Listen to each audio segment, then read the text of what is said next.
Welcome back to Intersection, a program of KBIA and the Reynolds Journalism Institute. I'm Ryan McMillen, and today we're talking about the military experience and the challenges that military members face as they return home. We're also playing portions of personal interviews with area military members done in partnership with Storycorps Military Voices Initiative and the MU Extension Community Arts Project.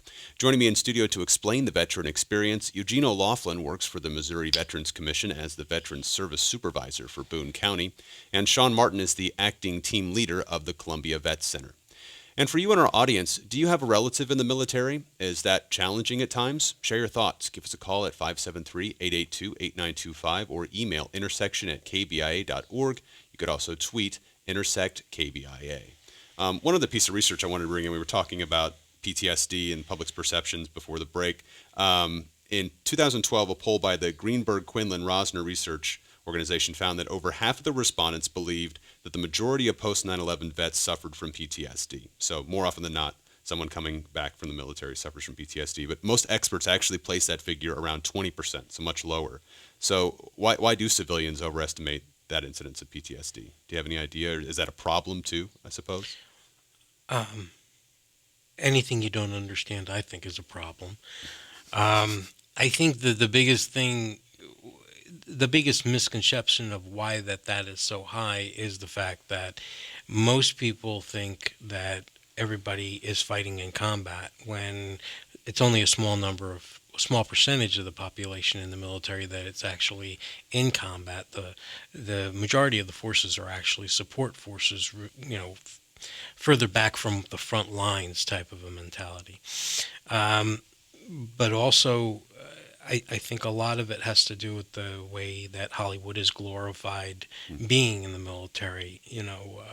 Everybody's the fighter pilot. Everybody is the special forces, the Navy SEAL, the person out there, doing all this miraculous stuff. And it's a lot harder to be that common guy that's just going out on patrol night after night after night. Yeah, well, and there's like a phenomenon that I think some of the articles I've read before the show talking about hero worship, right? That's another thing people deal with when they're coming back, right? Yeah. And we'll explain that a little bit if you don't mind. I haven't heard the term hero worship.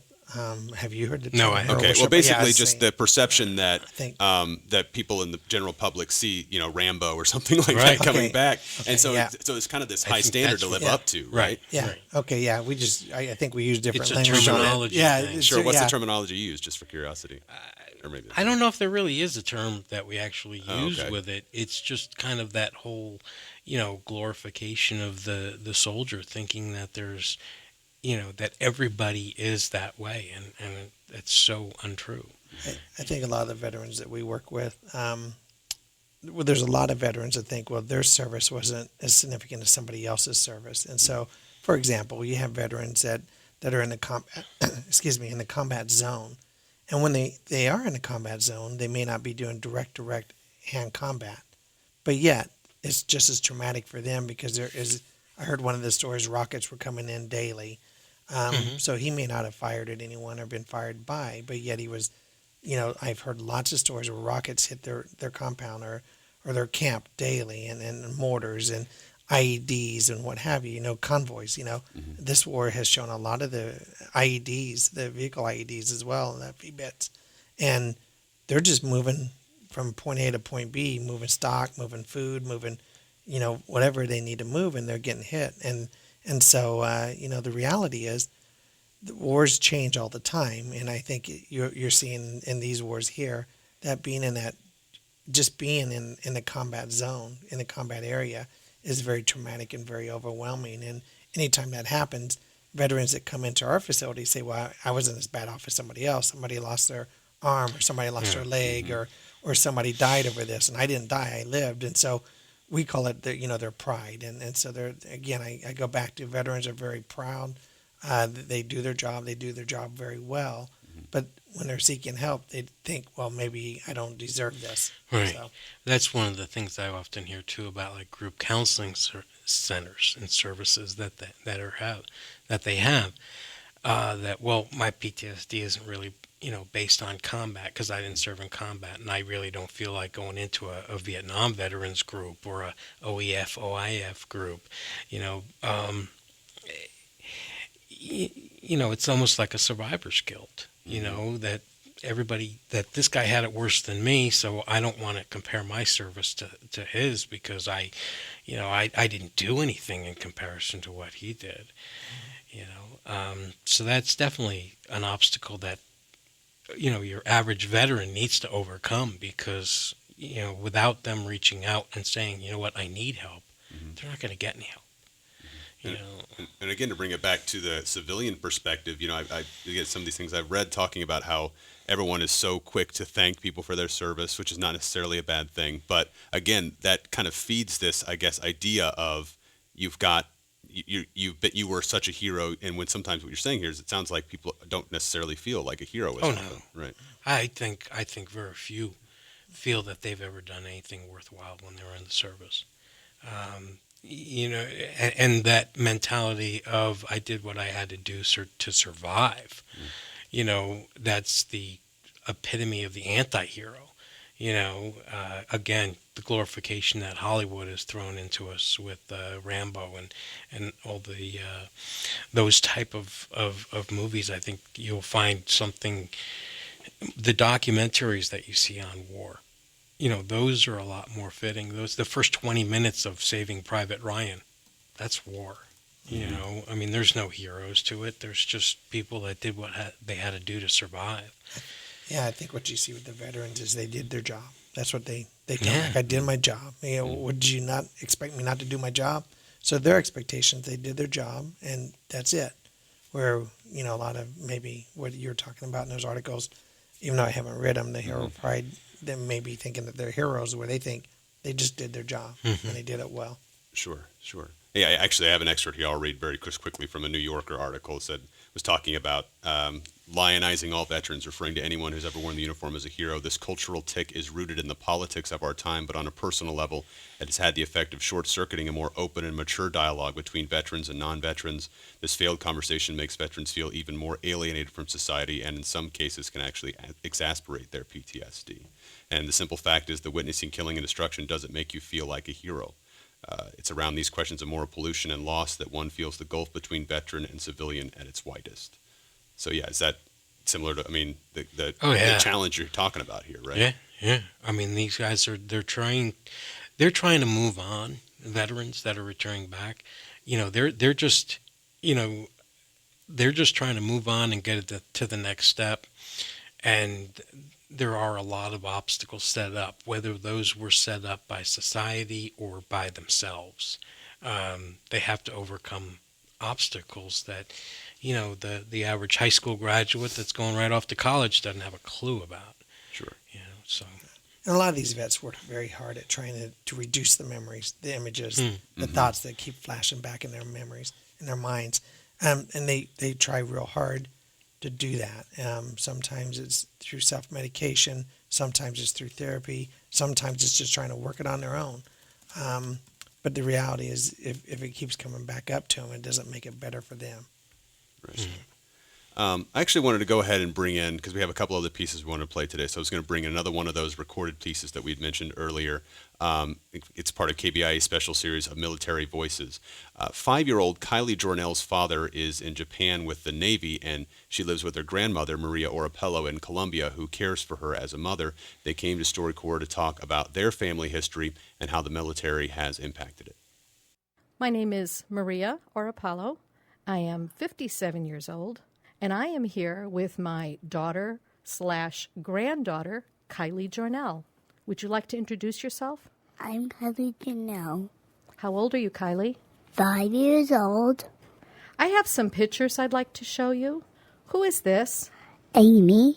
And who is Amy? My mom. Amy is your mom, and she was my daughter. That's right. Can I show you some other pictures? Who is this? Amy and my dad. Yeah, and your dad was about to go on deployment again. That means he was going to be away for 8 months. And Mommy was 8 months. Yeah, and Mommy was pregnant with you. She was 6 months pregnant there. Wow. Well, the next day, your daddy left on his tour with the Navy. But then what happened to Amy was she got sick, didn't she? Yeah. Yeah. And what did we have to do? Take her to the hospital? Yeah. And who was born that day? Me. And what else happened that day? Amy died. Amy died. Yeah. Everybody was very happy and very sad at the same time. Your daddy was there. He was there when you were born. I know. I'm showing you pictures now of when you were in the NICU. You were born in September. And there's me laying down. That's the picture. You were 3 weeks old, and that was the first time Daddy held you. Look how tiny you were. You. Look how tiny you were. That really does look as tiny. And there were pipes and tubes coming out of you. And Daddy, who was supposed to be on his ship, the Navy said, your job is to stay with your daughter. And so Daddy stayed 4.5 months. In January, the doctors said, oh, look, Kylie is well enough to go home. And you came home with me. Where's Daddy now? In the Navy. He's in the Navy still, isn't he? And where is he working? He's working in Japan. Japan? That's far away, isn't it? Yeah, but at least you're taking care of me. The Navy has been great. We can't say enough good things about what they did for him. They are always asking for updates on how she's doing. At first, he found it a little bit intrusive, I think. But then we both realized that this was their way of saying they understood his need to be a parent here in the States, a long-distance parent. And that's how it is. He's her father. He gives us control over her well-being because we see her and we're with her every day, but he's still her dad, and that's... That was 5-year-old Kylie Jornell talking with her grandmother, Maria Orapello, who she lives with in Colombia. The story was produced by Kate Grumke for KBIA. So obviously a very unique story, but at the same time, maybe a good foray here in talking about families, right? We haven't talked a whole lot about families and how military service impacts them. Again, this was a very unique circumstance, but maybe let's talk a little bit about the challenges for military families, and especially with deployments. Well, I mean, active duty, you kind of, you know that's always a possibility. And going back to the last gentleman who spoke, I'm drawing a blank on his name right now. Kendale Carter, yeah. Kendall. He had mentioned how in going away, and then when he came back, he had trouble connecting back up with his wife and stuff. And, she had been running the house for the past year, 8 months, whatever it was that he was gone. And then when he returned, it's like he comes back and expects, well, I'm just going to pick up the reins where I left them, but yet she's been running this place or the spouse, I should say, has been running the house now for 8 months. And it's it's not possible for that spouse to just let go of the reins and turn everything back over to the veteran. In a similar situation here, you have, a child that's left with grandparents because the spouse is no longer with us. And, it's definitely a difficult scenario as we see it. Yeah, the roles just have to change, right, for things to keep moving on. And you have to be more cooperative, and you have to, it's definitely more of an understanding of, we have to work together. Yeah, at the Vet Center, we work with families. We're allowed to work with the family members, and we, there's adjustment problems when a veteran may go off to combat. There's adjustment problems when the veteran comes back, and it's adjustment not only for it's for the whole family. It could be children, it could be spouses, it could be significant others, and then in addition to that, some of them are in reserves, some are National Guard, and some are in the actual active duty services, and so they're all face different adjustments coming back. Some come back and have the full-time job. Some of them come back and looking for employment. Some come back and they had a lot of income when they were deployed, but now their income's a lot less now. And so there's a lot of different issues that can occur. Just even the routines, the daily routines, sometimes they come back, and if it's a guy who's deployed, the oldest son might have been the head of the household. Now he's delegated back to being you're the son. You're not the head of the household. And so sometimes you leave a year later, wow, a year makes a difference in, if they're 13 to 14 or something like that. Yeah. And then the Missouri National Guard, when a guardsman is deployed, there's a lot of resources for the Yes. family members that are staying back here, which is good to see. And then when the guardsmen do come back, that's when you have those yellow ribbon events that we talked about earlier, where it's just a group of it's a way of getting the drilling guardsmen access to a lot of the different resources and benefits that are out there. They bring us in and we give presentations on what benefits are available to them and stuff like that. So guardsmen and reservists have it a little bit easier when it comes to reintegrating and stuff, because they hit them pretty hard with those benefits briefings. So in hearing her speak, I think one of the things that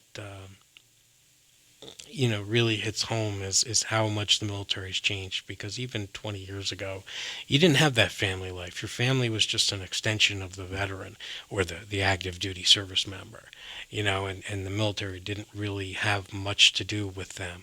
And I think now they're starting to see that, if they want to keep people in the military that are good, worthwhile people to keep in the military, they have to deal with their family as well.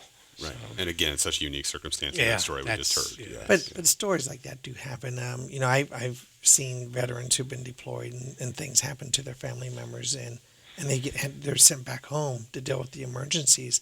So it does happen. It probably happens more often than the public might realize. Do you have any idea, and I'm not asking you to speculate necessarily, but do you have any idea of why that change might be occurring, or any other examples, I guess, as far as, seeing an emphasis on families and why that's important? I think it has a little bit to do, or at least the first thing that's popping in my mind is the fact that, we don't have a draft anymore. It's a volunteer service. And in order to get people to actually stay in the military, they've got to be more understanding. People are going in there. I had a guy that served for 17 years in the military. After 20 years, you get a retirement. After 17 years, he called it quits. He said, that was it. I ETS'd. I completed my contract, and I got out. And I said, why? I said, if you had just reenlisted for, one more time or go into the reserves or something, you can get some kind of a retirement. And he said, I spent the past 5 out of the past 6 years in Iraq and Afghanistan. He goes, I can't do it anymore. I just cannot do it anymore. And I think that that's one of the problems that the military is facing right now, is that all the longevity people, you don't have as many as you did previously because of that scenario. They've got to be more understanding to the families, and, they've got to look at a lot of the extraneous situations that are going on in life. I'll take a moment to remind our audience that this is Intersection, a program of KBIA and the Reynolds Journalism Institute. I'm Ryan Famulner, and today we're talking about the military experience and the challenges that military members face as they return home. We're also playing portions of personal interviews with area military members done in partnership with Storycorps Military Voices Initiative and the MU Extension Community Arts Project. Joining me in studio to explain the veteran experience, Eugene O'Loughlin works for the Missouri Veterans Commission as the Veterans Service Supervisor for Boone County, and Shawn Martin is the acting team leader of the Columbia Vet Center. For you in our audience, are you a veteran who's returning to school? How's it gone? Share your thoughts. Give us a call at 573-882-8925 or email intersection@kbia.org. You could also tweet intersectkbia. I guess one of the questions out of all this too is, you're talking about the fact that this generation of soldiers may be treated a slightly different way. How do you think that these soldiers are, and I guess the fact that it's also a volunteer service now, as opposed to, as you mentioned, there's draft. We still have a lot of people around that were drafted. How do you think these generations of returning veterans compare, I guess? Are there any similarities or differences you see? I think one of the biggest things that we see as a difference right now is that during Vietnam 35 years ago, people were against the war and they were against the people that fought in Vietnam. Nowadays, those people are now 60 to 75 years old, and they understand that you can still disagree with, being in Iraq or Afghanistan, but you still want to support the troops. So there's a difference there that wasn't there 35 years ago, So How does that impact, I guess, the people coming back? You know what I mean? Like, what does that mean for the individual veteran? Professionally, what I see is communities respond differently to veterans now than they did in Vietnam. In Vietnam, they were shunned. We have counseling sessions after counseling sessions where, they had to hide from their service. They couldn't tell people they were in the military, or else they wouldn't even get employed. Even if they had friends, if their father's friend had a position open, they still had to hide that they were in the military. So I think our society in large has produced programs that they know are beneficial because they didn't, for the Vietnam vets, they didn't have it. And they looked at what could have made the Vietnam veteran experience better when they returned home. Everything that they thought could have made it better, they're now doing now for the veterans here. So they're benefiting off what the Vietnam veterans didn't receive when they came back. And when you talk to the Vietnam veterans, they're pretty, they're very, they have a lot of pride too, and they're pretty, at least they're pretty happy that the veterans now are getting treated better than they were treated. Well, it's interesting too because I know I've reported on this when I've different places across the country where some VFW hall leaders are now saying that some of these younger veterans from Iraq, Afghanistan aren't really taking part in that. I mean, it seems like maybe that was one of those places that Vietnam veterans, especially, and we're able to find that now we've got more of a systematic thing in place, right? Yeah. Service organizations as a whole, the VFW, American Legion and stuff, they've had a rough time acclimating to the younger generation of veterans that are coming back. And part of the difference there was that in World War II and in Korea, when you went when you went to war, you went as a unit, you came back as a unit. Yes. Nowadays, it's a lot more of the, in Vietnam, it all was individuals that were getting sent over there. They were stationed there for 12 months, and then they were brought back. We're heading back a little bit into that with OIF and OEF. But as people are coming back and they're going to those VFW and American Legion meetings and stuff, they're not really being engaged as I think that they think they ought to be. But at the same time, a lot of those groups, there's such an age difference that it's hard for them to make that connection. Do you see that? Well, no, I wasn't aware of that article that you just referenced, but I would say that the veterans I've been providing counseling services to, the Vietnam veterans, they shared the same concern when they came back that they weren't acclimating to the service organizations as well. And again, your experience, everyone went over together and came back together until Vietnam. And Vietnam, when they came back, they were kind of not, a lot of Vietnam veterans have said they weren't even welcomed into the service organizations. That's true. I've heard the same thing. Yeah, I've heard a lot of Vietnam veterans tell me that. And so I think it just could be, when you get into different genres, different age groups and stuff like that. And our society, I'm speculating, but our society has changed as a whole also. I remember as a kid when I grew up, you had 3 channels, TV went off by 10 o'clock or whatever. Now, what happened? Now we got all these channels all night long, and I use smartphones, and you can do anything on the smartphone that you needed a computer for. So I think times have changed too. Sure. So I want to go ahead and play. We just have a few minutes left in the show, but one more clip that we've been airing on KBIA from this special series of Military Voices. Levi Newman grew up in Stella, Missouri, a small town near Joplin of less than 200 people.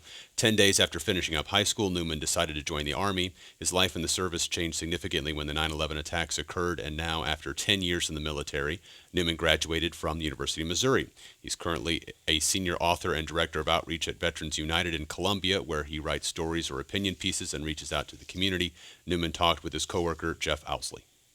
Do you feel like there's a limit to how much you still want to be connected to the military world? Yes. And without sounding like a jerk, you know, like I when I left the Army, I was like, I'm done with the Army. This is it. I want nothing else to do with it. I'm tired. I just want to be Levi. Nobody had said my name for a decade. I want to be Levi for a while. And it's difficult to be in an environment where you weren't expecting to be. You know, I expected to be done with that. And so now I have a job where that's what I do. I told somebody the other day that I don't want to be a veteran that writes. I want to be a writer that happens to be a veteran. I'm very, you know, I have a lot of pride in being a veteran, and I earned it every day. But I don't think that's who I am. I mean, that's not only who I am. Sure. That was Army veteran Levi Newman, who visited the KBIA studios in September with his coworker Jeff Owsley. Tony Nochum produced that story for KBIA. Any thoughts on Levi's approach to his adjustment, I guess? Is that, because we've talked a lot about someone who wants to people who want to still identify with their, maybe being a veteran. This is maybe somebody who's saying, you know, I'm ready to just be a regular civilian again. I think everybody, I mean, even somebody who served like myself, served during peacetime, you want to come home and you want to just be that civilian. You want to just be that kid again. But it changes you. I think it's kind of impossible to go back and be just Levi again. It's because it becomes part of you. You're broken down in the military, and you're built back up to be somebody different, somebody that can take on more. I think you have a lot more wisdom in the military. Yeah. You face challenges you never would face if you didn't go into the military, and you come back, and instead of watching the sports or whatever, you're watching the world news and stuff like that, and you become, you become different. I've heard a lot of veterans. I'm one myself. That I thought, when I'm done with the military, great, I'm done. And next thing you know, you're right back working with the military, and you appreciate it, and you love it. Right. So, Which Levi was doing as well. yes. Yeah. Yes. Yeah. I guess, Shawn, we just have a few seconds left, but we've talked a lot about the Vet Center today. Maybe just if you people want to know more about that, what should they do? Sure. They can call the Vet Center. Again, it's 573-814-6206. That's the Vet Center phone number. I have it memorized. And what we do is we provide readjustment counseling services to veterans who've been in combat, veterans who've been sexually traumatized on active duty service, and we provide it to not only the veterans but their family members. We also do bereavement counseling. If anyone dies on active duty status, regardless if they've been in war or not, it could be stateside, we will provide counseling to those family members also. And everything we do is free of charge. We also connect veterans with different resources in the community. Okay. Well, that's all the time we have for today's Intersection. Thanks very much to our guest, Eugene O'Loughlin, who works for the Missouri Veterans Commission as the Veterans Service Supervisor for Boone County, and Shawn Martin, who's the acting team leader of the Columbia Vet Center. We'd like to remind those of you enjoying this as a rebroadcast that Intersection takes place live for a full hour from 2 to 3 every Monday afternoon. You can watch live streaming video of our program each Monday afternoon online at kbia.org. Alongside that video, you can submit your questions and comments and take part in an online discussion with others in the audience. You'll also find an archive of all of our past programs, including the full hour of today's conversation. Intersections are broadcast from the Reynolds Journalism Institute and is a project of RJI and KBIA. Intersections produced by Raymond Tungakar, Janet Saidi, and Reuben Stern. Travis McMillen is our technical director, with production assistance from Caleb Hoke, Casey Morell, and Andrew Yost. Pat Akers is our audio producer. Executive directors are Mike Dunn and Mike McKean, and I'm Ryan Vermeulener. Thanks for joining us today, and have a great week.